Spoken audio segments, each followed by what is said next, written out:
રાજકોટમાં યુથ કોંગ્રેસ અને એનએસયુઆઈએ કર્યું વિરોધ પ્રદર્શન। કોંગ્રેસનું બેંક એકાઉન્ટ ફ્રીઝ કરવા બાબતે વિરોધ પ્રદર્શન કરવામાં આવ્યો અને વિરોધ કરનાર કોંગ્રેસી કાર્યકરોની પોલીસે અટકાયત કરી છે।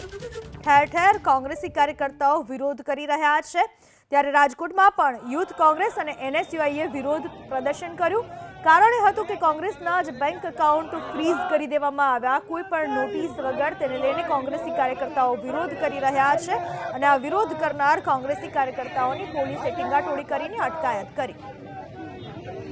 ખાસ કરીને આ ભારતીય જનતા પાર્ટીની સરકાર વારંવાર લોકશાહીનું ચીરહરણ કરી રહી છે, ત્યારે કોઈ ભારતીય જનતા પાર્ટીની સરકાર જ્યારે સત્તા ઉપર છે અને વિરોધ પક્ષ કોઈ એનો અવાજ ઉપાડે, કોઈ લોકો પ્રજાનો અવાજ એની સમક્ષ રાખે, ત્યારે માત્ર ને માત્ર ઈડી હોય, સીબીઆઈ હોય કે ઇન્કમ ટેક્સ હોય, આવી જાંચ એજન્સીઓને હાથો બનાવી અને એના નેતાઓ અથવા તો એ પાર્ટીઓને દબાવવાનું કામ વારંવાર થઈ રહ્યું છે।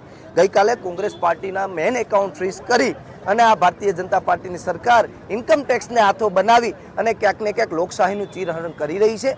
તેના વિરોધમાં આજે એનએસયુઆઈ રોડ પર ઉતરી અને વિરોધનો કાર્યક્રમ રાખ્યો છે કે ભાજપ हमसे डरती है, जांच एजेंसियों को आगे करती है, એ અમારો નારો છે। પણ અમારા આદરણીય નેતા રાહુલજીનો એક નારો છે કે ડરો મત, એનો આજે એનએસયુઆઈ અમલ કરશે અને એનએસયુઆઈ રોડ ઉપર ઉતરી ડર્યા વગર વિરોધ કરશે આ ભારતીય જનતા।